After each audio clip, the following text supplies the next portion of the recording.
বদৰে সমষ্টিৰ আন এক নতুন খণ্ডলৈ মই পংকজ প্ৰতিম বৰাই আপোনালোক সকলোকে স্বাগতম জনাইছোঁ। আজি আমি উপস্থিত আছোঁ ধেমাজি সমষ্টিত আৰু আপোনালোকক দেখুৱাৰ চেষ্টা কৰিম ধেমাজি সমষ্টিৰ সমাগত বিধানসভা নিৰ্বাচনৰ ৰাজনীতিৰ আলেখ-লেখ।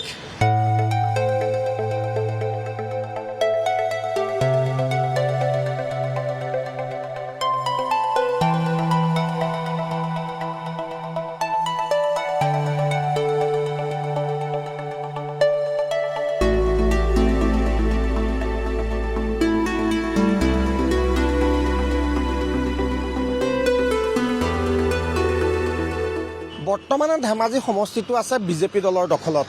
এই সমষ্টিটোক প্ৰতিনিধিত্ব কৰিয়ে অসম চৰকাৰত শিক্ষামন্ত্ৰীৰ দায়িত্ব লাভ কৰিছে ৰণোজ পেগুৱে। কিন্তু সমাগত নিৰ্বাচনত কি হ'ব ৰাজনৈতিক সমীকৰণ।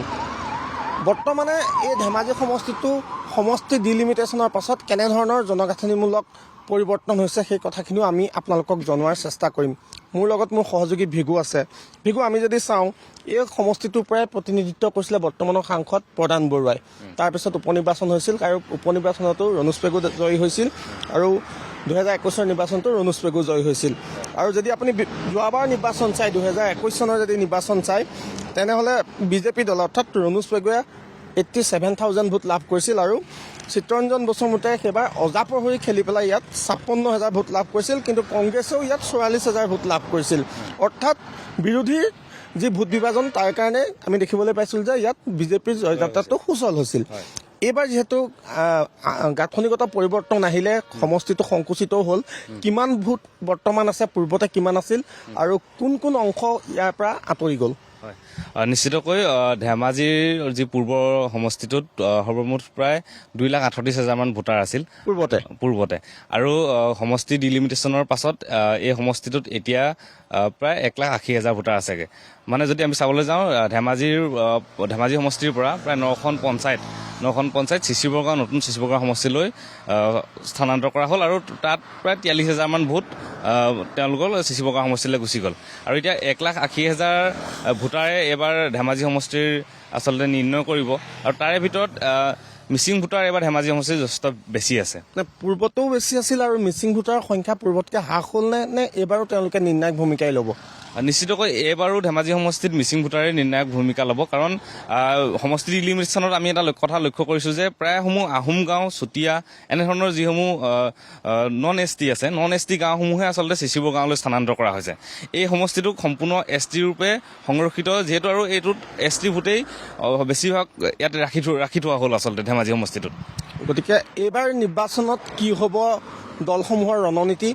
বিজেপিয়ে সন্মিলিত যদি বিৰোধী হয় তেনেহ'লে কেনেধৰণে প্ৰতিহিত কৰিব পাৰিব বিৰোধী দলক বা বিৰোধী দলৰ যিজন প্ৰাৰ্থীত ইয়াত থিয় কৰাব বা বিৰোধী বিভাজিত হ'ব নেকি, সেই সকলো কথাখিনি আমি আপোনালোকক জনোৱাৰ চেষ্টা কৰিম আমাৰ এই অনুষ্ঠানৰ মাজেৰে আৰু জানিবলৈ চেষ্টা কৰিম ধেমাজিবাসী মনৰ খবৰ। নিৰ্বাচন সমাগত আৰু ধেমাজি সমষ্টিত সমাগত সময়ত কি ধৰণৰ ৰাজনৈতিক পৰিদৃশ্য দেখিবলৈ পোৱা যাব সেয়া জানিবলৈ আমি এই মুহূৰ্তত বিজেপি দলৰ সম্ভাৱ্য প্ৰাৰ্থী আৰু বৰ্তমান চৰকাৰ মন্ত্ৰী ৰণোজ পেগু ডাঙৰীয়াৰ ওচৰত আছোঁ। আৰু যিহেতু এই সমষ্টিটো তেওঁ প্ৰতিনিধিত্ব কৰি আহিছে গতিকে তেওঁৰ পৰা জানিব বিচাৰিম, দাদা শেহতীয়া সময়ছোৱাত ধেমাজিত কেনেধৰণৰ কাম কাজ আপুনি কৰিব পাৰিলে বুলি ভাবে? ধেমাজি জিলাখন এখন বিভিন্ন জাতি জনগোষ্ঠী বৰ্ণ সম্প্ৰদায়ৰ মিশ্ৰিত জনগোষ্ঠীৰ জিলা। ইয়াত আগতে 2টা ছিটেই জনজাতিৰ কাৰণে সংৰক্ষিত আছিল। এইবাৰ ডিলিমিটেশ্যনৰ ফলস্বৰূপে এটা তৃতীয় সমষ্টিৰ সৃষ্টি হৈছে চিচিবৰগাঁও, যিটো অসংৰক্ষিত। আৰু ইয়াৰ ফলস্বৰূপে জোনাই ধেমাজি 2টা সমষ্টিয়ে লাভান্বিত হৈছে। কাৰণ আগতে ইয়াত ভোটাৰৰ সংখ্যা বহুত আছিল, এতিয়া এটা সমবিতৰণ হৈছে প্ৰায় 2 লাখৰ ওচৰা-ওচৰি ভোটাৰ 3টা সমষ্টিত। আৰু এই সমষ্টিটো ধেমাজি জিলাখন আছিল অসমৰ ভিতৰত এখন পিছপৰা জিলা নহয়, ভাৰতৰ ভিতৰতে এখন পিছপৰা জিলা। আৰু যোৱা সময়খিনিত আমি সেই পিছপৰা জিলাৰ যিটো আমাৰ টেগ সদনামেই কওক বদনামেই কওক, সেই পিছপৰা জিলা বুলি চিহ্নিত হোৱা সেই পৰিচয়ৰ পৰা আমি ওলাই আহিবলৈ সক্ষম হ'লোঁ। বিশেষকৈ বগীবিল দলং আৰু আমাৰ উজনি খণ্ডত হোৱা 4 লেন ৰাস্তা, ধেমাজিত এখন মেডিকেল কলেজ, এখন all India agricultural autonomous institute, Indian agricultural research institute এই ধেমাজি জিলাখনত হ'ল। এইখিনি সময়তে ধেমাজিৰ ইঞ্জিনিয়াৰিং কলেজখনে পূৰ্ণতা লাভ কৰিলে আৰু এই ইঞ্জিনিয়াৰিং কলেজখনৰ পাৰফৰ্মেঞ্চ গোটেই অসমৰ ভিতৰতে ভাল।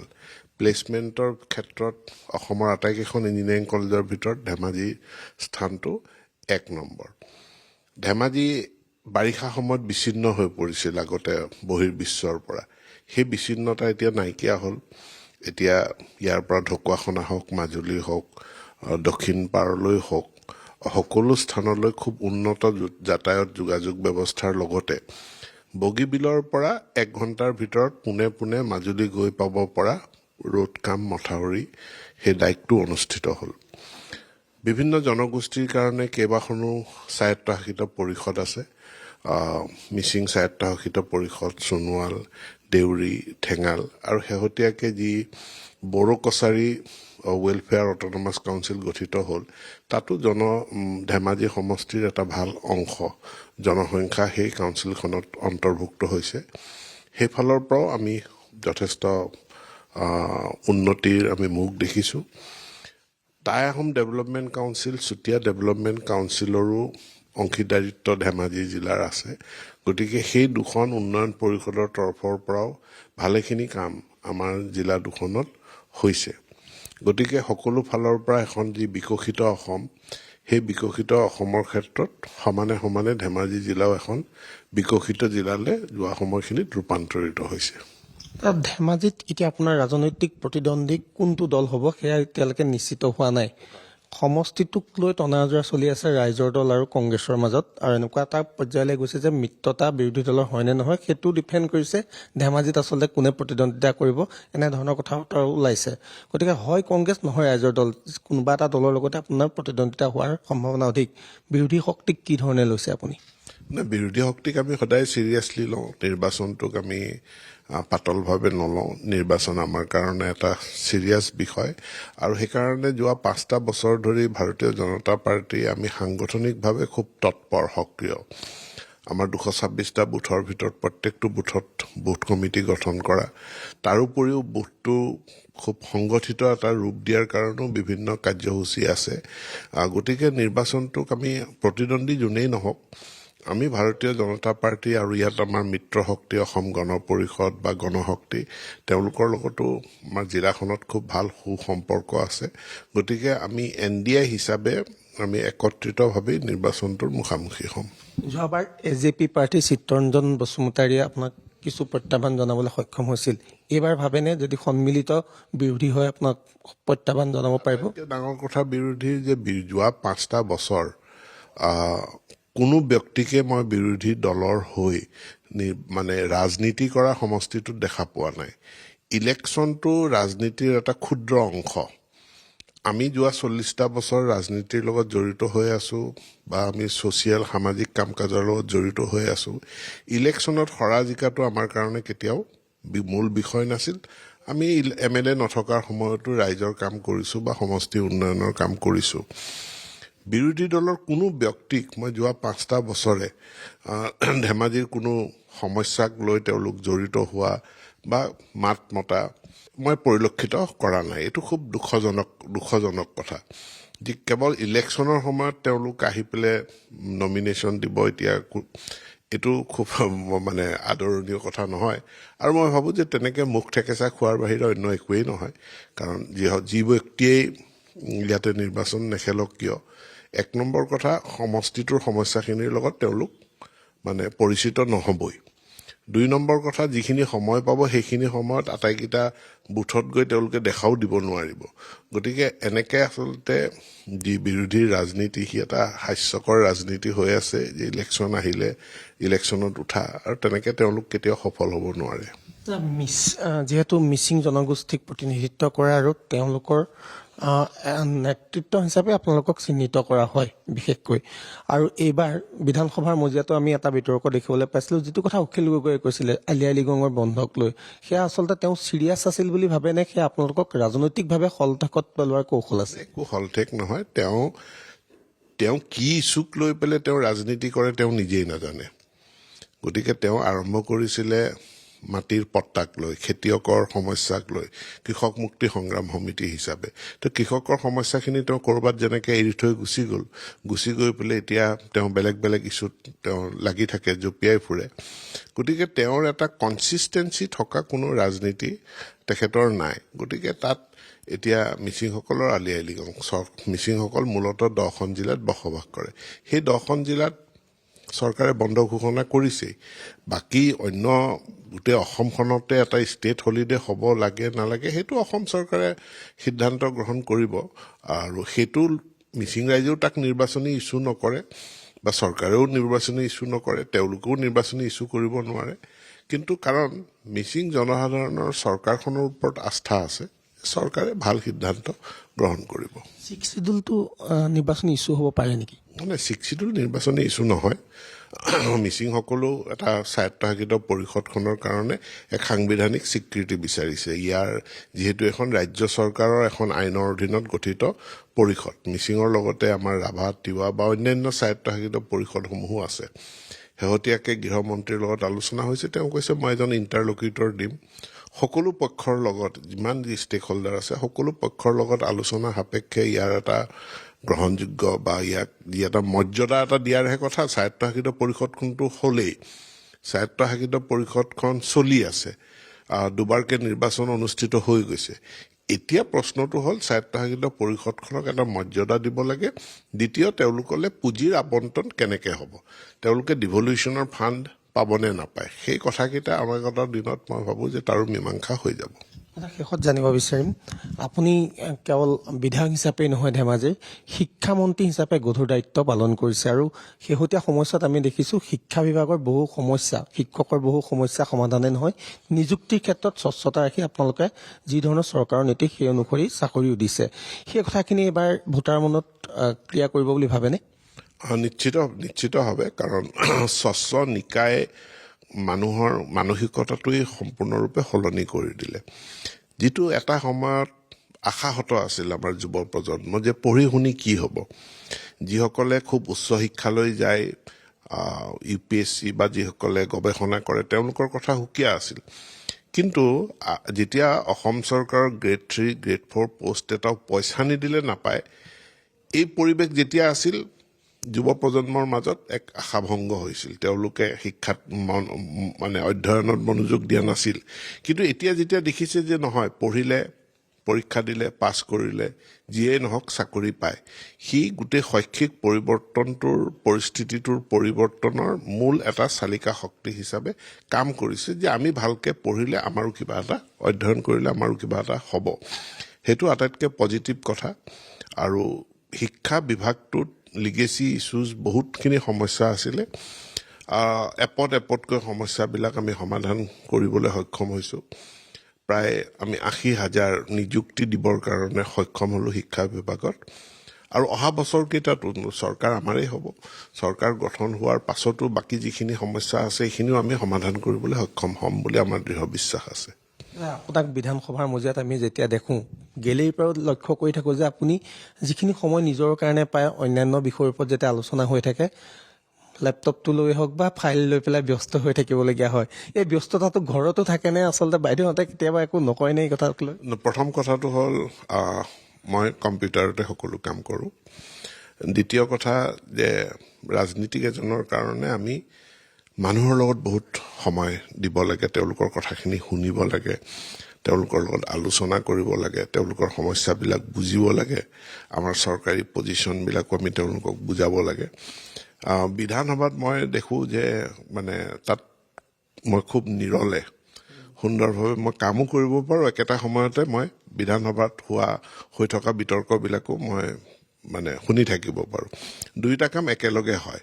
গতিকে সেইটো মোৰ কাৰণে এটা প্ৰিয় স্থান। বিধানসভাৰ আসনখন মোৰ কাৰণে কাম কৰাৰ এটা প্ৰিয় স্থান। ধন্যবাদ জনাইছোঁ। আৰু আমিও আশা কৰোঁ যে তেখেতেও নিশ্চয় আশা কৰিব যে সেই বিধানসভাৰ তেনেধৰণৰ একোটা স্থান তেওঁ পুনৰ দখল কৰি অনাগত দিনতো যাতে অসমৰ হৈ কাম কৰি যাব পাৰে, ধেমাজি হৈ কাম কৰি যাব পাৰে। কিন্তু সেয়া সময়ে ক'ব, নিৰ্বাচনৰ ফলাফলে সেয়া নিশ্চিত কৰিব।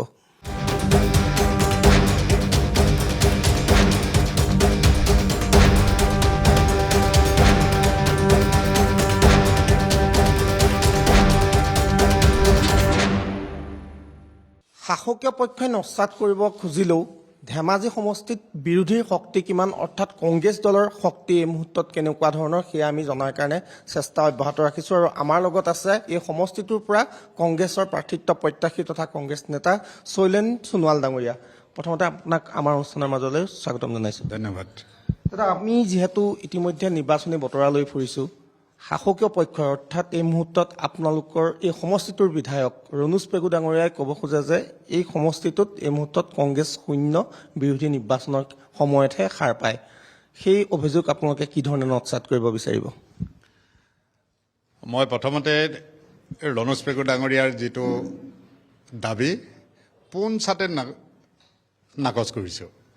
ৰণোজ পেগু ডাঙৰীয়াই ইমানেই ভয়ত আছে ধেমাজি সমষ্টিটোৰ পৰা, তেওঁ এতিয়া বিৰোধী প্ৰাৰ্থীজন বদলাবৰ কাৰণে তেওঁ কাৰোবাক ঘোচ দিবলৈও কুণ্ঠাবোধ কৰা নাই। মই সিমানলৈকে কৈছোঁ, কংগ্ৰেছৰ প্ৰাৰ্থীজন কোন হ'ব তেওঁ নিৰ্ণয় কৰিবৰ কাৰণে বিভিন্ন পন্থা অৱলম্বন কৰিছে, সিমানলৈকে তেওঁ শংকিত হৈছে ৰণোজ পেগু ডাঙৰীয়া। ৰণোজ পেগু ডাঙৰীয়াক আমি প্ৰত্যাহ্বান জনাই কৈছোঁ যে বিৰোধী আছে নাই তেওঁ চিনাক্ত কৰাতকৈ ধেমাজি সমষ্টিটো উন্নয়নত তেওঁ গুৰুত্ব দিব লাগে। আৰু মই এটা কথা ক'ম, ইয়াতে ৰণোজ পেগু ডাঙৰীয়াই যিটো কথা কৈছে, তেওঁ ইয়াৰ পৰা নিৰ্বাচিত হোৱা নাই, তেওঁ বিভাজনৰ সুযোগত আজি নিৰ্বাচিত হৈ আছে। ৰণোজ পেগু ডাঙৰীয়াক আমি এটা কথা কৈছোঁ যে আমি তেওঁক লিডাৰ বুলি কেতিয়াও ভবা নাই। তেওঁ যিটো সময়ত ইয়াত আন্দোলন আৰম্ভ কৰিছিলে সেই সময়ৰ পৰা আমাৰ ইয়াত সামাজিক বিভাজন সৃষ্টি কৰিলে। তাৰ পৰিণতিস্বৰূপে দিলীপ শইকীয়া ডাঙৰীয়া 20 বছৰ ইয়াত MLA হ'ল, প্ৰধান বুঢ়া ডাঙৰীয়া জোনাই নিচিনা জেগাত তেওঁলোকে 15 বছৰ MLA হ'ল। ইয়াৰ মূল কাৰণটোৱে হ'ল ৰণোজ পেগুৰ আন্দোলনটো। ৰণোজ পেগু ডাঙৰীয়াই আটাইতকৈ বেছি মিচিং জনগোষ্ঠীক বঞ্চিত কৰিছে।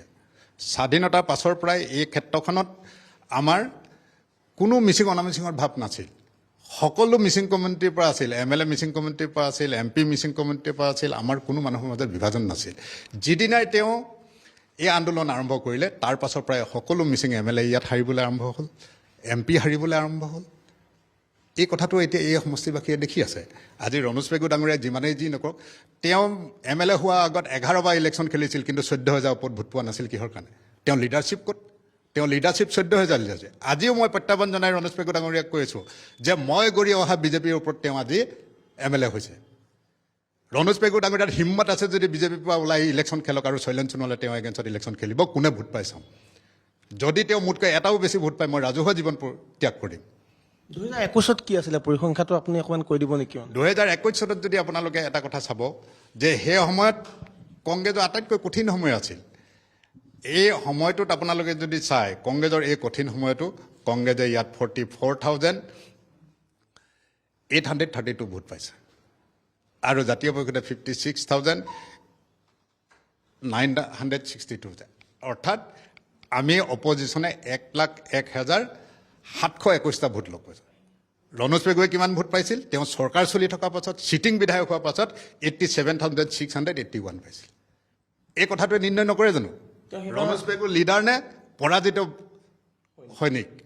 তেওঁ পৰাজিত ব্যক্তি হৈছে, বিভাজনৰ সুযোগ লৈছে। ৰণোজ পেগু ডাঙৰীয়াকটো আমি ফেক্টৰ বুলি নাভাবোঁ, এতিয়াও নাভাবোঁ। মই আপোনাক কৈছোঁ, কাৰণ ৰণোজ পেগু ডাঙৰীয়া ইমানেই তেওঁ ব্যৰ্থ মন্ত্ৰী যে ইয়াত ৰণোজ পেগু ডাঙৰীয়া শিক্ষামন্ত্ৰী থকাৰ পাছত 1,800খন স্কুল বন্ধ হ'ল। ৰণোজ পেগু শিক্ষামন্ত্ৰী থকাৰ পাছত ইয়াত কিহৰ কাৰণে আমি এখন ইউনিভাৰ্চিটি নাপালোঁ ধেমাজি জিলা আৰু ধেমাজি সমষ্টিয়ে? ৰণোজ পেগু ডাঙৰীয়াই কয় যে মেডিকেল কলেজখন তেওঁলোকৰ চৰকাৰ দিনত, আমি আদৰণি জনাইছোঁ যে মেডিকেল কলেজখন তেওঁলোকৰ দিনত, কিন্তু তাৰ লগে লগে কংগ্ৰেছৰ দিনত ইয়াতে ইঞ্জিনিয়াৰিং কলেজ হ'ল, কংগ্ৰেছৰ দিনত পলিটেকনিক কলেজ হ'ল, কংগ্ৰেছৰ দিনত নাৰ্ছিং কলেজ হ'ল। য'ত বিজেপিয়ে এটা কৰে কংগ্ৰেছে 3টা কৰে। আজিৰ তাৰিখত আপোনালোকে চাওক যে এগ্ৰিকালচাৰ ৰিচাৰ্চ ইনষ্টিটিউটৰ কথাটো তেওঁলোকক ক'ব যায়। মই সেই সময়ত বিজেপি সভাপতি হিচাপে ৰাধামোহন সিং ডাঙৰীয়াক এপ্লিকেশ্যন কৰিছিলোঁ যে এগ্ৰিকালচাৰ ৰিচাৰ্চ ইনষ্টিটিউট ধেমাজিত হ'ব লাগে। এতিয়াও আছে। মিনিষ্ট্ৰী অফ এগ্ৰিকালচাৰ যদি চেণ্টাৰত চাই সেই চিঠিখন শৈলেন সোণোৱালৰ ছিগনেচাৰ আছে। ইয়াত ৰণোজ পেগুৰ কোনো ক্ৰেডিট নাই। ৰণোজ পেগুৱে এতিয়া বাৰবাৰলৈ কথা ভাবিলে নহ'ব। ৰণোজ পেগু ডাঙৰীয়া যোৱাবাৰ 21 চনত আপোনালোকে চাওক আমাৰ জাতীয় পৰিষদ আৰু আমাৰ মাজত যদি আমি ভোটৰ হিচাপ কৰোঁ, তেওঁ আমাতকৈ 14,000 কমকৈ ভোট পাইছে। তেওঁ নিৰ্বাচিত ব্যক্তি নে পৰাজিত ব্যক্তি? গতিকে তেওঁ লিডাৰ নাই বুলি নস্যাৎ কৰিব খুজিলে নহ'ব। যদি আজিৰ তাৰিখত ৰণোজ পেগু ডাঙৰীয়াক এতিয়াও ধেমাজিবাসীয়ে গ্ৰহণ কৰা নাই, তেওঁ যি সামাজিক ব্যৱধান সৃষ্টি কৰিছে। আমি এটা কথা দেখিছোঁ যে মিচিং জনগোষ্ঠীৰ অধিকাৰ পোৱাটো আমি বিচাৰোঁ, কিন্তু কাৰোবাক বঞ্চিত কৰি নহয়, কাৰোবাক বঞ্চিত কৰি নহয়। আমি সকলো জাতি জনগোষ্ঠীৰ অধিকাৰৰ প্ৰতি আমি দায়বদ্ধ আমি সেইকাৰণে দেখিছোঁ যে সকলোৱে সম অধিকাৰ পাব লাগে, সকলো সম অধিকাৰ মাজেৰে আমি আগবাঢ়িব লাগে, সেই কথাটোত আমি একমত আছোঁ, কংগ্ৰেছ দলে একমত হৈছে। আজিৰ তাৰিখত যদি চাই মিচিং জনগোষ্ঠীক অট'নমাছ কাউন্সিল কোনে দিলে? কংগ্ৰেছে দিছে নাই? এতিয়া ৰণোজ পেগু ডাঙৰীয়া বাবালৈ লাভ আছে নেকি? ৰণোজ পেগু ডাঙৰীয়াই আমাক ইয়াত সামাজিক বিভাজন সৃষ্টি কৰা মানুহ। মই সেইকাৰণে কৈছোঁ ৰণোজ পেগু ডাঙৰীয়া আমাৰ উত্তৰ অসমৰ কোনো কাৰণতে লিডাৰ নহয়। আৰু এনেও বহিৰাগত, তেওঁতো বোকাখাটৰ মানুহ, তেওঁ বোকাখাটৰ মানুহ আহি ইয়াত হৈছে। তাতোতকৈ ডাঙৰ কথা, তেওঁ মিচিং হয় নে নহয় সেই কথাটো আজিৰ তাৰিখত সন্দেহজনক আছে। তেওঁতো লিগেচিত শইকীয়া ওলাইছে, তেওঁ মিচিং জনগোষ্ঠী হয় নেকি? শইকীয়াটো আমি মিচিং জনগোষ্ঠীত কেতিয়াও দেখা নাই। 1 2 নম্বৰ কথা, মিচিং ভাষাটো তেওঁ নাজানিছিল, মিচিং ভাষাটো তেওঁ গোগামুখত আহি শিকিবলগীয়া হৈছে। সেইজন মানুহে মিচিং জনগোষ্ঠীক কিমান ষড়যন্ত্ৰমূলকভাৱে প্ৰতাৰণা কৰিছে এই কথাখিনি প্ৰতিপন্ন নকৰে জানো? মিচিং লেণ্ডৰ আন্দোলনৰ নামত ইয়াত কৰি পিনে গোটেই মিচিং MLA-খিনি হৰুৱা দিয়ে, তেওঁ মিচিং জনগোষ্ঠীক প্ৰতাৰিত কৰা নাই জানো? তেওঁ MP-সকলক হৰুৱাই দিয়াটো তেওঁ মিচিং জনগোষ্ঠীক প্ৰতাৰিত কৰা নাই নেকি? গতিকে আপোনালোকে এটা কথা চাব, ৰণোজ পেগু ডাঙৰীয়াক আমি সেইকাৰণে কৈছোঁ যে সুস্থ মানসিকতাৰ ব্যক্তি নহয় তেওঁ, অসুস্থভাৱে বিকৃতভাৱে তেওঁ সমাজ বিভাজন কৰি আজি ৰাজনীতি কৰিব খুজিছে। সেইকাৰণে আমাৰ উত্তৰ অসমবাসীয়ে কেতিয়া কোনো কাৰণতে তেওঁক গ্ৰহণ কৰা নাই। আজিৰ তাৰিখত আপোনালোকে চাওক, তেওঁলোকে 6 শিডিউলৰ কথাটো কৈছে। আমি 6 শিডিউলটো সমৰ্থন কৰিলোঁ, 6 শিডিউলৰ লগে লগে আমি বাকী 6 জনগোষ্ঠীৰ জনজাতিকৰণত কিয় তেওঁৰ দায়িত্ব লোৱা নাই? আজি ট্ৰাইবেল এফেয়াৰ্ছ মিনিষ্ট্ৰী কোন? তেওঁহে হয়। আজি চাওক, ট্ৰাইবেল এফেয়াৰ্ছ মিনিষ্ট্ৰী হিচাপে 6 শিডিউলৰ ছিগনেচাৰ কৰা মানুহটো তেওঁৱে। কিয় আজি মিচিং জনগোষ্ঠীক তেওঁলোকে সুদীৰ্ঘ দিন আন্দোলন কৰাৰ পিছত 6 শিডিউল দিব পৰা নাই? তেওঁ 6 জনগোষ্ঠীক জনজাতিকৰণ কিয় কৰিব পৰা নাই? তেওঁ ইণ্টাৰলোকেটৰ ইতিমধ্যে নিযুক্তিৰ কথা কৈছে, সেইখিনি কথা আগবাঢ়ি সাংবিধানিক স্বীকৃতিৰ কথা কৈছে, কিন্তু মূল যোনটো দাবী আছিলে 6 শিডিউলত সেইখিনি কেতিয়া? আপোনালোকে এটা কথা চাওক, আভুৱা ভাবিবলৈ খুজিলে ইণ্টাৰলোকেটৰ কওক, মিডিয়েটৰ কওক, বিভিন্ন ধৰণৰ কথা ক'ব। আপোনালোকে এটা আজি 10 বছৰ তেওঁলোকে ইণ্টাৰলোকেটাৰ 10 বছৰ তেওঁলোকে কি কৰি আছিল? আজি 10 বছৰ নিৰ্বাচন আহিলে আজি ইণ্টাৰলোকেটৰ কথা কৈছিল। তেওঁলোকে 2016 চনত চৰকাৰ কৰিছে, 2017 চনতে ইণ্টাৰলোকেটৰ কিয় নিযুক্তি দিয়া নহ'ল? 2017 চনত আজি 10 বছৰ দিন তেওঁলোকে কিয় এই কামখিনি পৰিপূৰ্ণ নকৰিলে? আজি অকল মিচিং জনগোষ্ঠীক আভুৱা ভৰাৰ কাৰণে ইণ্টাৰলোকেটৰ কথা কৈছে। 6 জনগোষ্ঠীৰ জনজাতিকৰণৰ নামত তেওঁলোকে যি ষড়যন্ত্ৰমূলক কাম কৰিছে ইতিমধ্যে আমি সেই কথাটো দেখিছোঁ। গতিকে আমি এটা কথা চাওক, ৰণোজ পেগুৱে কি কৰিছে আমাৰ সেইটো কোনো ফেক্টৰ নহয়। ৰণোজ পেগু উত্তৰ অসমৰ লিডাৰ নহয়, এটা সৰু একেবাৰে সৰু এটা ছেকশ্যনৰহে লিডাৰ তেওঁ, কিন্তু উত্তৰ অসমৰ লিডাৰ ৰণোজ পেগু নহয়। ৰণোজ পেগুক আমি এইকাৰণে প্ৰত্যাহ্বান কৰি কৈছোঁ, কংগ্ৰেছ দলৰ শক্তি আছে, এইবাৰ আমি কংগ্ৰেছ দলে তেওঁক উচিত প্ৰত্যুত্তৰ দিম। আৰু এটা কথা চাওক, গণশক্তিৰ কথাটো দাদা অকণমান জানিব বিচাৰিছোঁ। গণশক্তিৰ তেওঁ লিডাৰ আছিল এটা সময়ত, তেওঁ আৰু ভৱন পেগু ডাঙৰীয়া দুইজনেই গৈ পেলাই এতিয়া বিজেপিত লীন হৈ গ'ল বুলি কৈছে। আৰু গণশক্তি আচলতে কি হৈ গ'ল ভৱিষ্যতটো, সেইটো আপোনালোকে কি কয়? কাৰণ তেওঁলোকো আপোনালোকৰ বিৰুদ্ধাচৰণ কৰি থকাত আমি দেখিবলৈ পাইছোঁ। আপোনালোকে এটা কথা চাওক, মিচিং জনগোষ্ঠীয় অধিকাৰৰ কাৰণে যিকেইখিনি সংগঠন সৃষ্টি হ'ল, এই সংগঠনখিনিক আমি এজ এ সামাজিক ব্যক্তি হিচাপে আমি স্বীকাৰ কৰোঁ যে তেওঁলোকে অধিকাৰ পোৱাৰ কাৰণে সেই কামখিনি কৰিব লাগে। আজি তেওঁলোকক বিভিন্ন যে ছেকশ্যন মানুহে তেওঁলোকক সহযোগ কৰিলে। আজিৰ তাৰিখত ৰণোজ পেগু মন্ত্ৰী হ'ল, ভুৱন পেগু বিধায়ক হ'ল। তাৰ পাছত আজি গণশক্তিটো ভংগ কিয় কাৰণে কৰিলে? তাৰ মানে তেওঁলোকে মিচিং জনগোষ্ঠীক অধিকাৰ দিবৰ কাৰণে নহয়, অকল ৰণোজ পেগু আৰু ৰণোজ পেগু মন্ত্ৰী আৰু ভুৱন পেগুক বিধায়ক হ'বৰ কাৰণে তেওঁলোকে এই ষড়যন্ত্ৰ কৰিছিল। আজি ইমান ডেকা তেজালৰ তেওঁলোকে শিক্ষা হাং কৰিলে, শিক্ষাৰ ক্ষেত্ৰত তেওঁলোকে বিধ্বস্ত প্ৰায় কৰিলে। 7-8জনকৈ ব্যক্তিক হত্যা কৰা হ'ল। আজিৰ তাৰিখত বকুলগুৰি হত্যাকাণ্ডৰ অভিযুক্ত তেওঁ হয়নে নহয়? ৰণোজ পেগু ভুৱন পেগু হয়নে নহয়? গতিকে মানুহ মাৰি আজি MLA মন্ত্ৰী হ'বলৈ যোৱা মানুহ তেওঁলোকে কেতিয়াও ভাল চিন্তা কৰিব নোৱাৰে। আজিৰ তাৰিখতো কৈছোঁ যে গণশক্তিক তেওঁলোকৰ ব্যক্তি স্বাৰ্থত ব্যৱহাৰ কৰিলে। আজি গণশক্তিয়ে মিচিং জনগোষ্ঠীয়ে আদৰি লোৱা গণশক্তি আজি ভংগ কৰি দিলে, তেওঁলোকে আজি বিজেপিৰ লগত বিলীন কৰি দিলে। এই কথাটোৱে প্ৰতিপন্ন কৰা নাই যে তেওঁলোকৰ ব্যক্তি স্বাৰ্থৰ কাৰণে এই কামটো কৰিছিল। আজি জনগোষ্ঠীটোক ব্যক্তি স্বাৰ্থৰ কাৰণে ব্যৱহাৰ কৰিলে। আজি মিচিং জনগোষ্ঠীক যে কিমান আভুৱা বাঢ়িলে তাৰ উদাহৰণ গণশক্তি ভংগটোৱে প্ৰতিপন্ন নকৰে জানো? এতিয়া আমি সেইকাৰণে দেখিছোঁ, চাওক, আমি বিজেপি যিমানেই ষড়যন্ত্ৰ নকৰক, বিজেপি প্ৰতিহত কৰিবৰ কাৰণে আমি সুস্থভাৱে পৰিকল্পনা তৈয়াৰ কৰিছোঁ। গতিকে সেইকাৰণে আমি আজি সন্মিলিত বিৰোধী ঐক্যমঞ্চ হ'বৰ কাৰণে আমি ঠিক কৰিছোঁ। ইতিমধ্যে আমাৰ এলায়েন্সৰ কথাখিনি হৈছে, জাতীয় পৰিষদৰ লগত এলায়েন্সৰ আমাৰ কথা ফাইনেল হৈছে। জাতীয় পৰিষদৰ লগত এলায়েন্স থাকিব। যোৱাবাৰ জাতীয় পৰিষদ কংগ্ৰেছৰ বিভাজনৰ সুযোগত ৰণোজ পেগু জিকিছিল। এইবাৰ যিহেতু আমি সন্মিলিতভাৱে থাকিম, ৰণোজ পেগু এইবাৰ নিস্তাৰ নাই। 1 2 নম্বৰ কথাটো আমি ইতিমধ্যে সাংগঠনিক কাম সকলো সম্পূৰ্ণ কৰিছোঁ। আমাৰ 226টা আমাৰ বুথ কেন্দ্ৰ আছে, আমি সম্পূৰ্ণৰূপে বুথ কমিটি সম্পূৰ্ণ কৰিছোঁ। 21টা আমাৰ মণ্ডল কংগ্ৰেছ আছে, 21টা মণ্ডল কংগ্ৰেছ পূৰ্ণাংগ ৰূপত গঠন কৰিছোঁ। 10টা আমাৰ টাউন ৱাৰ্ড আছে, 10টা টাউন ৱাৰ্ড আমাৰ পূৰ্ণাংগ ৰূপত গঠন হৈছে। 3টা ব্লক কমিটি আছে, বৰলনি ব্লক আমাৰ সম্পূৰ্ণৰূপে গঠন হৈছে। ধেমাজি ৰুৰেল ব্লকটো আমি সম্পূৰ্ণভাৱে কৰিছোঁ আৰু ধেমাজি টাউন ব্লক আমি সম্পূৰ্ণভাৱে কৰি দিছোঁ।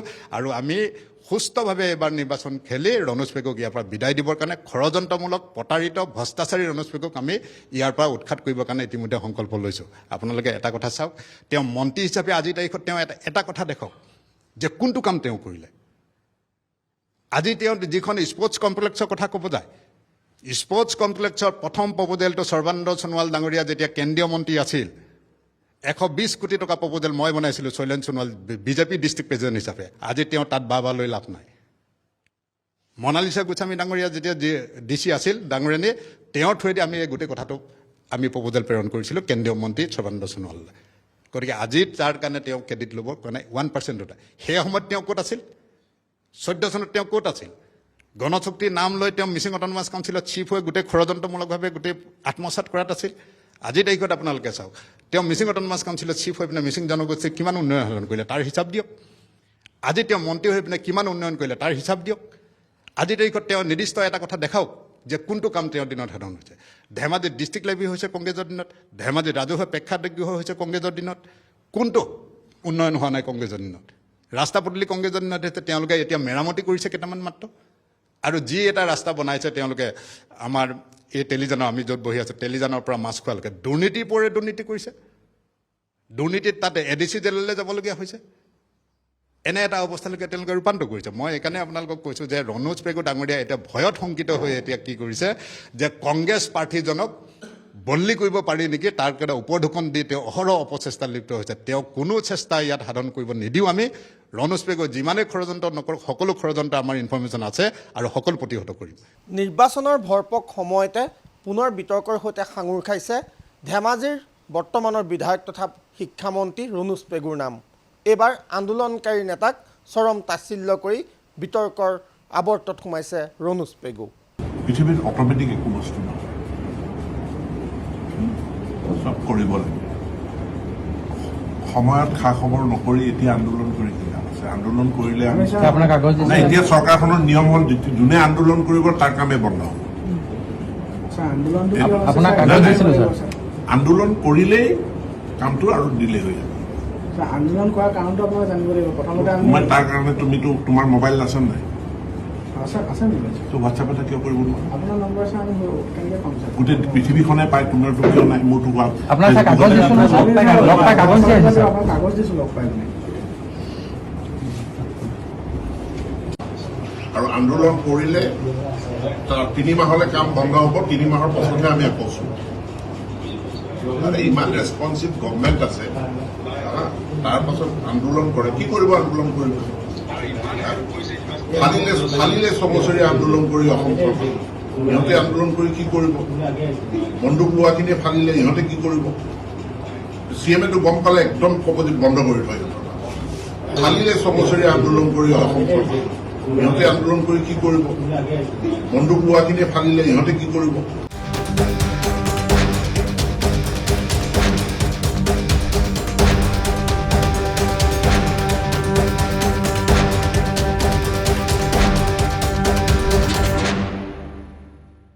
ধেমাজি সমষ্টিত অসম জাতীয় পৰিষদৰ সম্ভাৱ্য প্ৰাৰ্থী নৰেন্দ্ৰ কুমাৰ পাউ ডাঙৰীয়া আমাৰ লগত এই মুহূৰ্তত উপস্থিত আছে আৰু তেখেতৰ পৰা সমাগত নিৰ্বাচন সন্দৰ্ভত তেওঁলোকৰ দলীয় স্থিতি কি হ'ব ধেমাজি সমষ্টিত সেই সন্দৰ্ভত জানিবলৈ চেষ্টা কৰিম। প্ৰথমতে পাউ ডাঙৰীয়া আপোনাৰ পৰা জানিব বিচাৰিছোঁ, আপুনি হঠাৎ ৰাজনীতিলৈ অহাৰ সিদ্ধান্ত কিয় ল'লে আৰু ইয়াৰ পূৰ্বে আপুনি যিহেতু বিষয়া হিচাপে কৰ্মৰত আছিল, ক'ৰ পৰা কৰ্মজীৱন আৰম্ভ কৰিছিল সেই কথাখিনি অসমবাসীক জনাবলৈ বিচাৰিব নেকি? মোৰ কৰ্মজীৱন আৰম্ভ হৈছিল শিক্ষক হিচাপে। ইয়াৰ পাছতে মই 86ত APSC পৰীক্ষা দি ব্লক ডেভেলপমেণ্ট অফিচাৰ হিচাপে নিয়োজিত হওঁ। কালক্ৰমত মই মহকুমা পৰিষদৰ ছেক্ৰেটৰী, SID প্ৰিন্সিপাল আৰু ডেপুটি চিফ এক্সিকিউটিভ অফিচাৰ হ'লোঁ জিলা পৰিষদত। পাছত প্ৰজেক্ট ডাইৰেক্টৰ হিচাপে মই DRDৰ পৰা ৰিটায়াৰ কৰিলোঁ। 41 বছৰ কাল মই জীৱনত চাকৰি কৰিছোঁ। মই 35 বছৰ গ্ৰামোন্নয়ন বিভাগত চাকৰি কৰিছোঁ। সেইখিনিয়ে মোৰ কেৰিয়াৰ চাকৰি লাইফত। আৰু আপোনাৰ যিটো প্ৰশ্ন যে ৰাজনীতিত কিয় আহিলে, ৰাজনীতিটো মোৰ পেচা হিচাপে লোৱা নাই। অসমীয়া মানুহৰ কাৰণে এটা শক্তিশালী ৰাজনৈতিক দল প্ৰয়োজন আছে বুলি ময়ো ভাবিলোঁ, কাৰণ মোৰ জাতীয়তাবাদী চেণ্টিমেণ্ট এটা আছে। অসমীয়া মানুহৰ স্বাভিমানী, অসমীয়া মানুহৰ বুকুত হাত দি কথা ক'ব পৰা এটা পৰিৱেশ আমাক অসমত লাগে। এই কথাটো মই ফিল কৰোঁ, অনুভৱ কৰোঁ।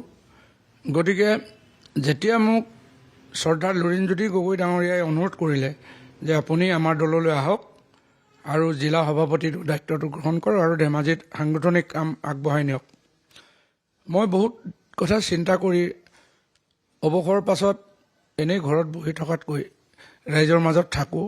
ধেমাজি সমষ্টিটো যদি আমি চাওঁ তেনেহ'লে দেখা যায় যে ধেমাজি সমষ্টিত সম্ভৱতঃ মিচিং জনগোষ্ঠীৰ পৰিসংখ্যা অধিক আৰু তাৰ পাছত অন্যান্য জাতি জনগোষ্ঠীৰ লোকসকল আছে।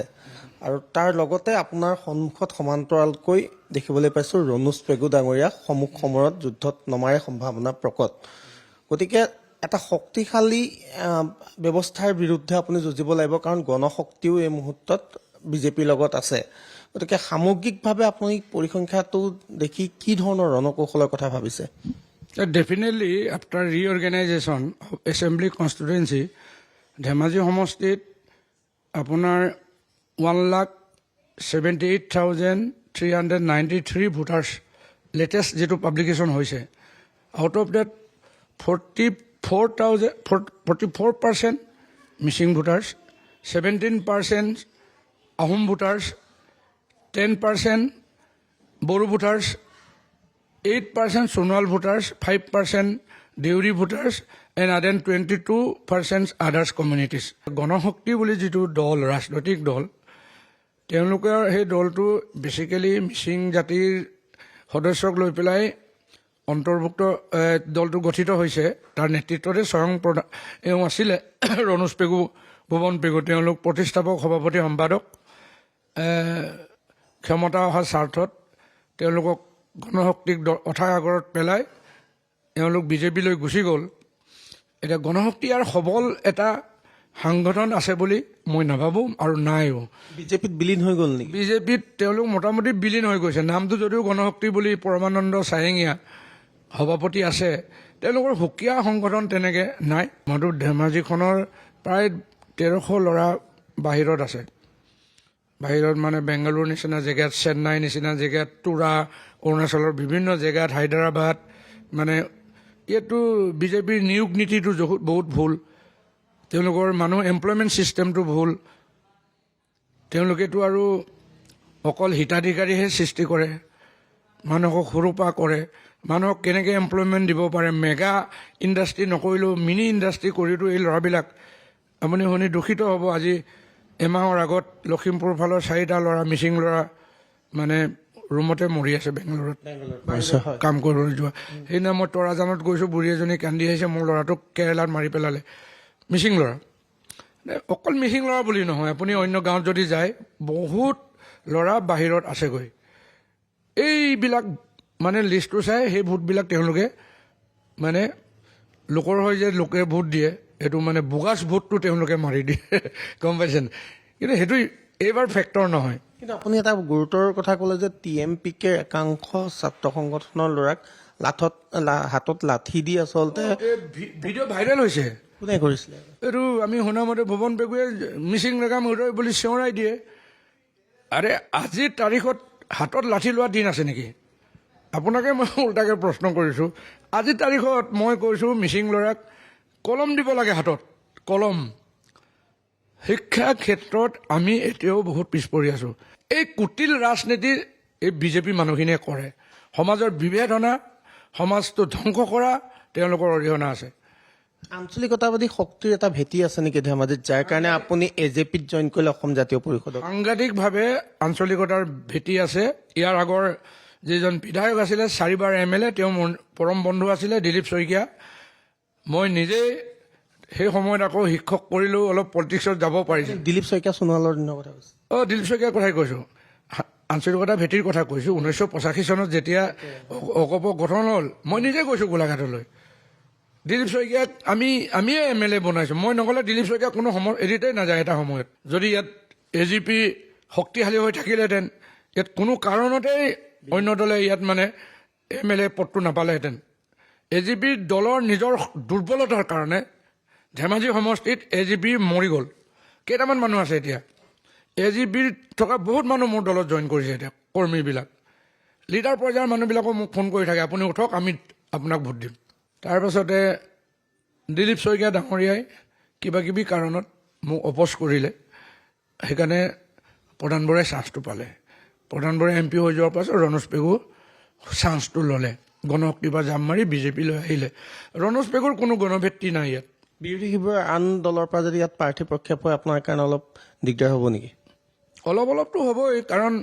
BJPয়েতো মোক ভোট নিদিয়ে ধৰক গতিকে সেইকাৰণে মই মিত্ৰতাটো বিচাৰোঁ মিত্ৰতা হ'লে ভোট বিভাজনটো নহয় ৰাইজৰ দলে ইয়াত প্ৰাৰ্থী উঠাটো মই কামনা নকৰোঁ মই ফেক্টৰ বুলিও নাভাবোঁ কিন্তু ভোটটোতো বিভাজন হ'বই খাটাং সেই সুবিধাটো BJPয়ে ল'ব আৰু এইবাৰ আমি কথা পাতিবলৈ আহিছোঁ ৰাইজৰ দলৰ কেন্দ্ৰীয় উপসভাপতি বাবুল সোণোৱালৰ সৈতে তেওঁ যথেষ্ট ধেমাজি সমষ্টিটোত পূৰ্বৰে পৰা সক্ৰিয় হৈ আছিল আৰু বৰ্তমান ৰাইজৰ দলৰ হৈ তেওঁ এইবাৰ প্ৰাৰ্থীটো আগবঢ়োৱা সম্ভাৱনা আছে এই সম্পৰ্কে আমি তেওঁৰ সৈতে কথা পাতিবলৈ বিচাৰিম পোনপটীয়াকৈ আপোনাক স্বাগতম নমস্কাৰ হয় আপোনালোক বিশেষকৈ দেখিবলৈ পোৱা গৈছে যে আপোনালোকৰ যি এবাৰ বিৰোধী ঐক্যৰ যি মিত্ৰতা আছিল এই মিত্ৰতা এতিয়া প্ৰায় ভাঙোনমুখী হৈছে তেনেস্থলত ধেমাজিত আপোনালোকৰ এবাৰ সমীক্ষাটো কেনেধৰণৰ হ'ব আপোনালোকৰ মই মিত্ৰতাৰ কথাত প্ৰথমে কওঁ আজি মই 1.5 মাহৰ আগতে এটা মিডিয়া চেনেলৰ সাক্ষাৎকাৰতে কৈছোঁ যে চিট শ্বেয়াৰিং ৰাইজৰ দল বা জাতীয় পৰিষদৰ লগত হোৱাৰ আগত কংগ্ৰেছৰ প্ৰদূত বদলৈ কংগ্ৰেছৰ ৰকিবুল হুছেইন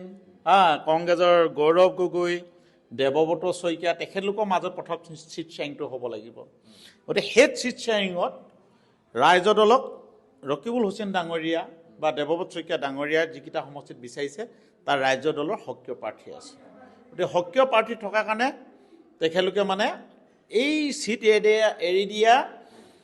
এৰি দিবলগীয়া হোৱাৰ কাৰণে তেখেতলোকে আনকি মিত্ৰতা ভঙা পথত গুচি গৈছে আৰু সকলোৰ আওপকীয়াকৈ অভিমন্যু বধৰ চক্ৰত পৰি গ'ল গৌৰৱ গগৈ ডাঙৰীয়া গতিকে মিত্ৰতা হ'লেও নহ'লেও আমি ৰাজ্য দল সাংগঠনিকভাৱে আছোঁ কিন্তু অসম আৰু অসমীয়া স্বাৰ্থৰ খাতিৰত আমাৰ কেন্দ্ৰীয় কাৰ্যনিৰ্বাহক আমাৰ কোৰ কমিটি সকলো এটাই প্ৰস্তাৱ আছিলে যে অসমৰ ৰাইজে যেতিয়া 2024 মিত্ৰতা বিচাৰিছে গতিকে আমি মিত্ৰতাৰ খাতিৰত আমি এয়া ধৰাৰ মাজেৰে আমি 15টা চিটে আমি বিচাৰোঁ কিন্তু এতিয়া মই এলায়েন্সৰ ক্ষেত্ৰত এটাই কৈছোঁ মষ্ট প্ৰবলি যিহেতু গৌৰৱ গগৈ ডাঙৰীয়া স্পষ্ট কৈছে যে ৰাইজৰ দলৰ লগত মিত্ৰতাৰ ক্ষেত্ৰত বিৰতি লৈছে আল্টিমেটলি কংগ্ৰেছে গৌৰৱ গগৈ ডাঙৰীয়া অসমৰ ৰাইজৰ কথা নুবুজিলে আৰু ভাষা নুবুজিলে বিভিন্ন মিডিয়াত গৌৰৱ গগৈ কৈছে যে গৌৰৱ গগৈ ব্ৰিটিছৰ জোঁৱাই গতিকে যিজন মানুহে অসমীয়া ছোৱালীৰ প্ৰতি আন্তৰিকতা নাছিলে অসমীয়া মহিলাক সন্মান দি তেখেতে বিয়া পাতিব জনা নাছিলে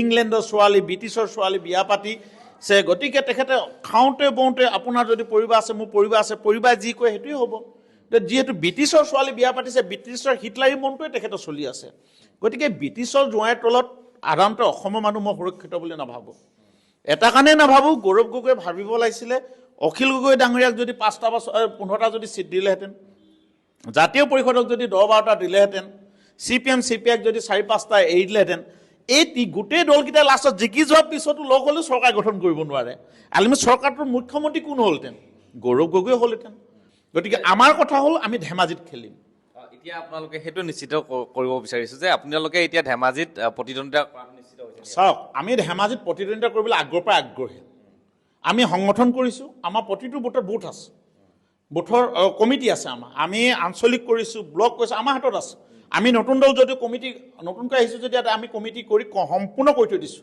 আপোনালোকে কোনোবা যদি কয় এটা টক শ্ব' পাতে কংগ্ৰেছৰ বুথ কমিটি আনক ৰাইজৰ দল আনক জাতীয় পৰিষদ আনক আমি দিম বুকলেট দিম আমাৰ মানুহবোৰক ফোন কৰি চাওক ফোন নম্বৰ আছে তাত ৰাইজৰ দল হয়নে নহয় আমি আছোঁ স্পষ্টভাৱে কিন্তু তথাপিতো অসমীয়া স্বাৰ্থ খাতিৰত আমি এলায়েন্সটো বিচাৰিছিলোঁ কিন্তু যিহেতু আমাক এতিয়া বিচৰা নাই কংগ্ৰেছে আমি ইয়াত প্ৰতিদ্বন্দ্বিতা কৰিম কাৰণ এটা কাৰণেই কৰিব লাগিব ৰণোজ পেগু ডাঙৰীয়াই আজি ছাত্ৰক অপমান কৰিছে ছাত্ৰসকলে পাবলগীয়া প্ৰাপ্য দাবী কৰিব লাগিব তেখেতে কৈছে যে প্ৰতিবাদ কৰিব নোৱাৰিব আৰু এই প্ৰতিবাদৰ ভাষা প্ৰতিবাদ যদি কৰিব নোৱাৰে প্ৰতিবাদ শব্দটো ডিক্সনাৰীৰ পৰা আঁতৰাই দিয়ক তেখেতলোকে আন্দোলনৰ নামত আন্দোলন কৰি থানা ঘাৰ কৰিবলৈ গৈছিলে ৰণোজ পেগুৱে সময়ত।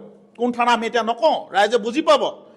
ৰাইজক ৰাতি জোৰ লৈ লৈ তেখেতে প্ৰতিবাদ কৰি কৰি কাৰোবাক গো বেক কৰিছিলে।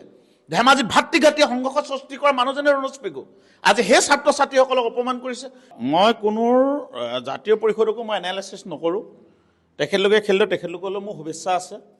কংগ্ৰেছেও যদি খেলে মোক কংগ্ৰেছলৈও শুভেচ্ছা আছে। কোনো দলৰ প্ৰাৰ্থীক মই বেয়াকৈ ক'বলৈ মোৰ প্ৰয়াস নহয়। মোৰ কথা হৈছে মই ধেমাজিৰ সন্তান। মই ধেমাজিত জন্ম হোৱা সন্তান। 24 ঘণ্টা মই ধেমাজি মানুহৰ লগত থাকোঁ। মই ধেমাজি মানুহৰ লগত সুখে দুখে মই হোটেলত চাহ খাওঁ, মই তামোল পাণ খাওঁ, মই খবৰ পাওঁ যে আমাৰ ধেমাজি মানুহে কিমান তিক্ততা পাইছে।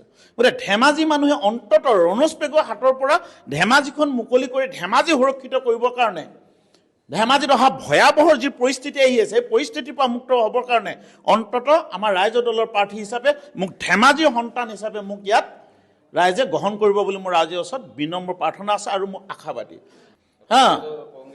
নয়ন পাৰ ডাঙৰীয়া মই শ্ৰদ্ধা কৰোঁ, তেখেতক মই ছাৰ বুলিয়ে মাতোঁ। কিন্তু নয়ন পাৰ ডাঙৰীয়া চাকৰি কৰিলে চাকৰি কালত, তেখেতে চাকৰি শেষ হোৱাৰ পিছত তেখেতে ইয়াত কি কৰিবলৈ আহিছে, ৰাজনীতি কৰিবলৈ আহিছে। যদি ৰাইজৰ সেৱা কৰিবলৈ মন আছিলে তেখেতে বিডিঅ' নিচিনা পোষ্টটো কৰি থাকোঁতে কিয় ৰিজাইন নিদিলে? আমিতো চাকৰি কৰা নাই, আমিতো স্কুলত টিচাৰ কৰি আছিলোঁ, আমিতো এৰি গুচি আহিছোঁ আমি ৰাইজৰ লগত থাকিম বুলি।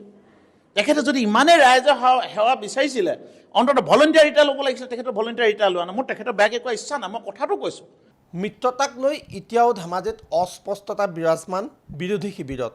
এতিয়াও পৰস্পৰে পৰস্পৰক দিছে গালি আৰু ইয়াৰ সুফল নিশ্চয় ল'ব বিজেপিয়ে।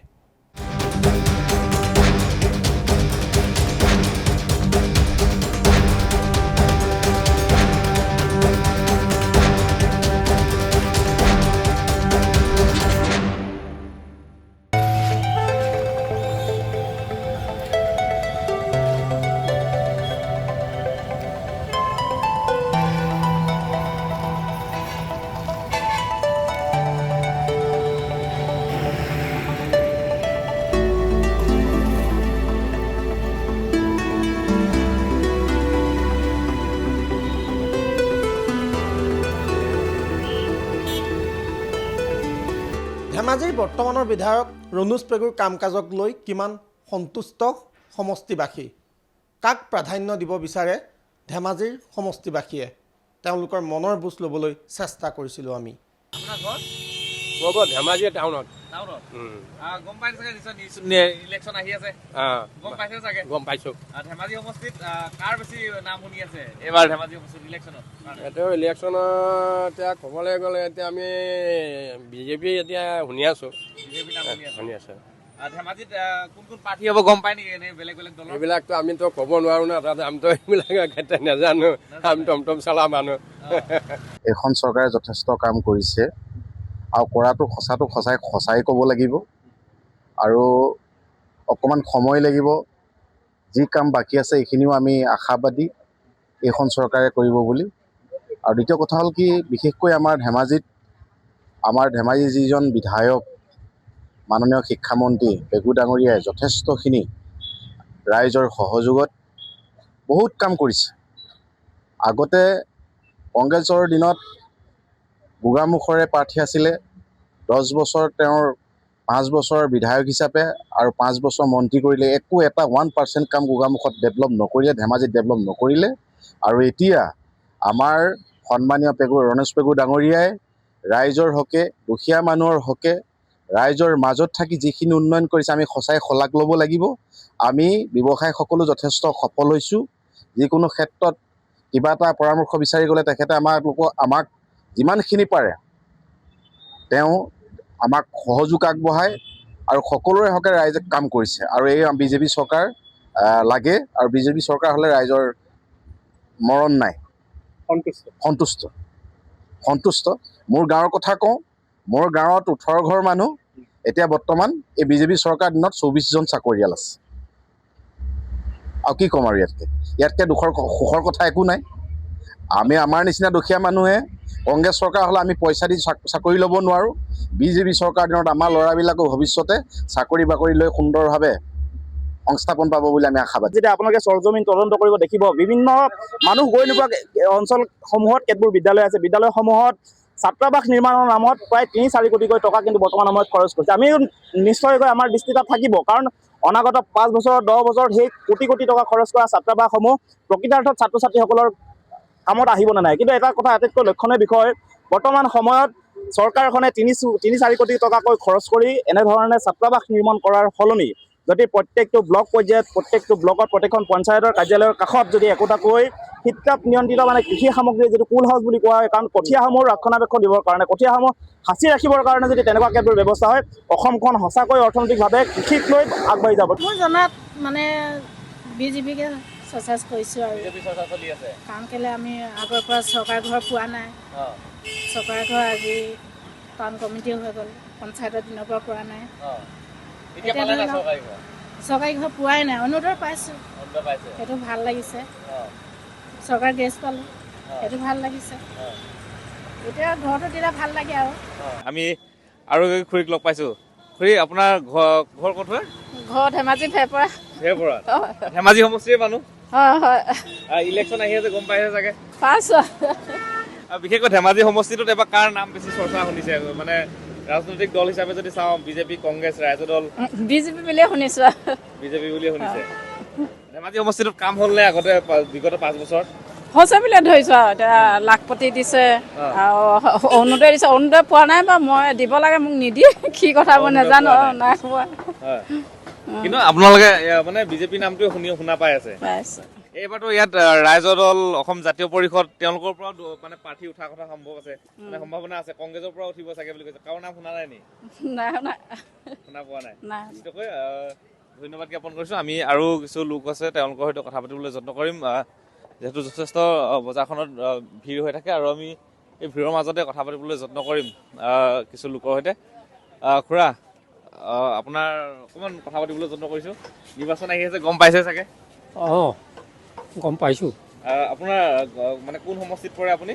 আমাৰ ধেমাজি সমষ্টিতে পৰে বাৰু এতিয়ালৈকে, কিন্তু কণাকণিকে শুনি আছোঁ চিচি বগাত সমষ্টিটো পৰিব পাৰে।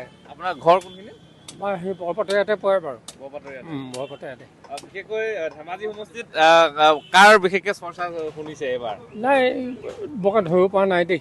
অঁ, এই প্ৰাৰ্থী বিশেষকৈ আপোনাৰ এতিয়ালৈকে আমি এই হেৰি হিচাপে তেনেকৈ আপোনাৰ শুনা নাই। 2-এজনৰ নাম এনেই শুনি আছোঁ বাৰু, কিন্তু সিমান মানে তেনেকৈ মানে চৰ্চাত নাই। মানে ধেমাজি সমষ্টিটোত এতিয়াতো শাসক পক্ষৰ যদি চাবলৈ যাওঁ, বিজেপিৰ ডাক্তৰ অনুজ পেগু বৰ্তমান বিধায়ক আছে। তেওঁ কাম কাজসমূহ কেনেধৰণে আপোনালোকে লৈছে? তেওঁ কাম কাজবোৰ আমি মানে সিমান বেয়া এটা দেখা নাই বাৰু দেই, সিমান বেয়া এটা দেখা নাই।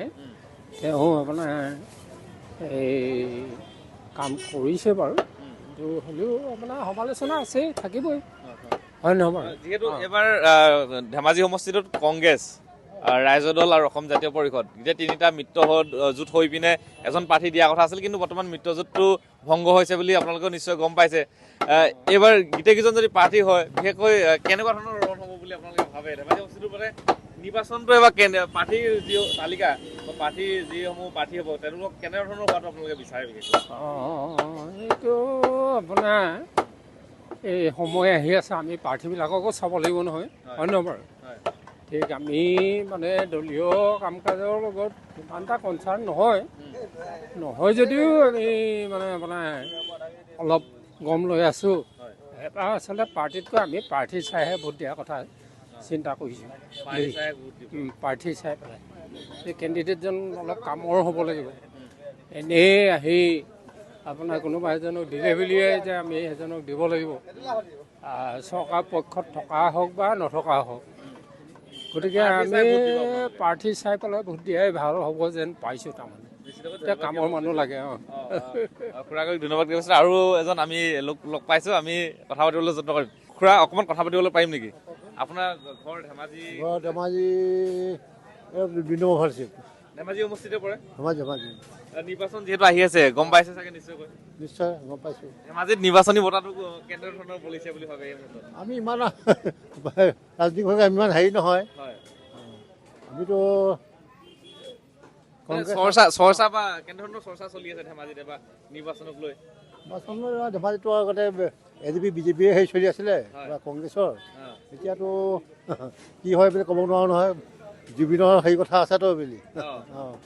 গতিকে ক'ব পৰা নাযায়, বিশেষকৈ কংগ্ৰেছ BJP আৰু হেৰি ভিতৰতে হ'ব আৰু হেড কণ্টেষ্টটো হ'ব বুলি ভাবিছোঁ। মানে জুবিনৰ যি ন্যায় প্ৰসংগটোৱে মানে স্থান পাব নেকি?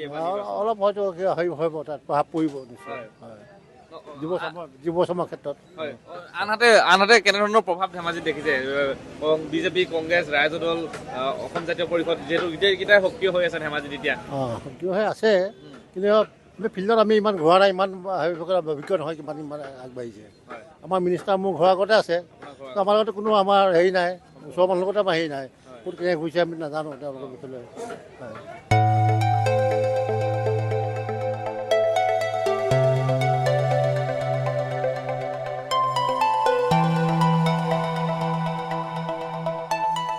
আমাৰ লগত বৰ্তমান মুহূৰ্তত উপস্থিত আছে মিচিং অট'নমাছ কাউন্সিলৰ মুখ্য কাৰ্যবাহী পৰমানন্দ ছায়েঙীয়া ডাঙৰীয়া। তেখেতৰ পৰা আমি জানিব বিচাৰিম, তেনে নিৰ্বাচন যিহেতু সমাগত, এইবাৰ নিৰ্বাচনত সন্মিলিত গণশক্তি হিচাপে আপোনালোকৰ ভূমিকা কি হ'ব, তাৰ সমান্তৰালকৈ শেহতীয়া সময়ছোৱাত পৰিষদখনত যিহেতু আপোনালোক নেতৃত্বত আছে, কিমান দূৰ উন্নয়নমূলক কাম কাজ কৰিবলৈ সক্ষম হৈছে? আমি NDAত আছোঁ আৰু এইবাৰ থাকিম, তাত কোনো সন্দেহ নাই। কাৰণ আমাৰ যিটো কৰ্মসূচী আছিলে, কৰ্মসূচীত যিবিলাক আমাৰ মূল সমস্যা আমি উল্লেখ কৰিছিলোঁ, প্ৰায়বোৰেই এইখন চৰকাৰে মনোযোগ দিছে আৰু এই ক্ষেত্ৰত তেওঁলোকে এটা বিশেষ ব্যৱস্থা গ্ৰহণ কৰিছে। পজিটিভ এটা ৰেছপন্স আমি পাইছোঁ। যিহেতু নিৰ্বাচন সন্মুখত আছে আৰু পূৰ্বতে গণশক্তিৰ আপোনালোকৰ গণশক্তিৰ বেনাৰতে আমি বিধায়কো দেখিবলৈ পাইছিলোঁ, ৰণোজ পেগু ডাঙৰীয়াও আছিলে, হয়তো ভুৱন পেগু ডাঙৰীয়াও আছিলে। এইবাৰ আপোনালোকৰ সুকীয়া ক্ষেত্ৰত কোনো ধৰণৰ প্ৰাৰ্থী দেখা নাই আমাৰ চকুত, গতিকে সেইটো ইকুৱেশ্যন আপোনালোক কৈছে গণশক্তি এতিয়া NDAত আছে, তেনেধৰণৰ কিবা পৰিকল্পনা আছে নে আপোনালোকে সুকীয়া পৰিকল্পনা ৰচিছে? এই ক্ষেত্ৰত আমি এতিয়াও সিদ্ধান্ত লোৱা নাই, আমি সিদ্ধান্ত ল'ম। কিন্তু আমি মূল কথাটোৱে আমাৰ প্ৰতিনিধি থকা নথকাটো মূল কথা নহয়, এই ছিষ্টেমটোত আমি আছোঁ নাই। গোটেই ছিষ্টেমটোত গভৰ্ণমেণ্টৰ যিটো ডেভেলপমেণ্ট কৰাৰ কাৰণে যিটো ছিষ্টেম আছে, সেই ছিষ্টেমটোত থাকি পিনি আমি আমাৰ যিবিলাক সমস্যা আছে সমাধান কৰাৰ কাৰণে আমি এটা পজিটিভ ষ্টেণ্ড লৈ পিনি আমাক আগবাঢ়িব পাৰোঁ, সেইটো মূল কথা। সমস্যাবিলাক সমাধান হৈছে নাই সেইটো মূল কথা। গতিকে কিছুমান আমি দেখিছোঁ যে প্ৰতিনিধি থাকিও সমস্যা সমাধান হোৱা নাই, আনকি BJPৰ প্ৰতিনিধি থাকিও সমস্যা সমাধান হোৱা নাই, বহুত জেগাত আমি দেখিছোঁ। কিন্তু আমাৰ প্ৰতিনিধি, আমাৰ গণশক্তিৰ প্ৰতিনিধি নথকাও বহুত সমস্যা সমাধান হৈছে। বগীবিলৰ পৰা যিটো মাজুলীলৈ যিটো আমাৰ ৰোড কাম ডাইৰেক্ট, সেইটো আমাৰ নেশ্যনেল হাইৱে ইমান বহুত ক্ষেত্ৰত হোৱা নাই, ইমান সুন্দৰভাৱে যিমান যিটো ৰোড কাম ডাইৰেক্ট। এতিয়া আমিতো ভবাই নাছিলোঁ, কাৰণ আমি সৰুৰ পৰা আমি 1982ৰ পৰা আমি সংগঠন কৰা, আৰু সেই অঞ্চলত চাইকেলটো বাদে খোজকাঢ়ি যোৱাটো আমাৰ কাৰণে ইমান দূৰ। আমি কেইবাৰো পৰি যাওঁ, ৰাতি যেতিয়া যাওঁ পিছল খাই পৰি যাওঁ, কিন্তু সেই ৰাস্তাটোত আজি 24 ঘণ্টা গাড়ী চলিছে, পানীডিঙৰ পৰা আমাৰ ধনীশিৰ মুখলৈকে। ঠিক তেনেকুৱা এটা ৰোড কাম ডাইৰেক্ট বনাব লাগে বুলি আমি মুখ্যমন্ত্ৰী ডাঙৰীয়াক আমি দাবী জনাইছিলোঁ। ইতিমধ্যে সেই কাম আৰম্ভ হৈছে। তথাপিও আপোনালোকক বিৰোধীয়ে ক'ব খোজে বা আমি শুনিবলৈ পাইছোঁ, অজাপৰ যিগৰাকী নেতা নৰেন্দ্ৰ পাৱে কৈছে যে গণশক্তি এতিয়া BJPত বিলীন হৈ গ'ল, অস্তিত্ব নাইকিয়া হৈ গ'ল। সেইটো কিমান দূৰ আপোনালোকে খণ্ডন কৰিব? ক'ত আছে আমি নাজানো, যদি পৃথিৱীত আছে তেতিয়াতো দেখিব লাগিছিল। এইটো তেখেতে আগতীয়াকৈ এটা পাপেঞ্চি ল'ব বিচাৰিছে, কিন্তু লৈ লাভ নাই। সন্মিলিত গণশক্তিৰ শক্তিৰে অনাগত নিৰ্বাচনত যদিহে ইয়াত BJP প্ৰাৰ্থী দিয়ে গোটেইকেইটাতে, তেনেহ'লে সেই সমষ্টিসমূহত ফলাফল কি হ'ব বুলি আপোনালোকে আশা কৰে? পজিটিভ হ'বই, আৰু তাত কোনো সন্দেহ নাই। ইয়াতে ধেমাজি ডিষ্ট্ৰিক্টত 3টা সমষ্টি ইতিমধ্যে NDA বিজয় সাব্যস্ত কৰিব, তাত কোনো সন্দেহ নাই। মানে আপোনালোকে সেইটো গেৰাণ্টি দিব? গেৰাণ্টি দিছোঁ। এয়া আছিল পৰমানন্দ ছায়েঙীয়া ডাঙৰীয়া, আৰু তেওঁ দৃঢ় আত্মবিশ্বাসী যে সমাগত নিৰ্বাচনত গণশক্তিৰ অৰ্থাৎ সন্মিলিত গণশক্তিৰ শক্তিৰে বলিয়ান হ'ব পাৰিব BJP, আৰু যিসমূহ আসনত তেওঁলোকৰ NDA শিবিৰে প্ৰতিদ্বন্দ্বিতা কৰিব তাত তেওঁলোক বিজয়ী হ'ব বুলি আত্মবিশ্বাসী।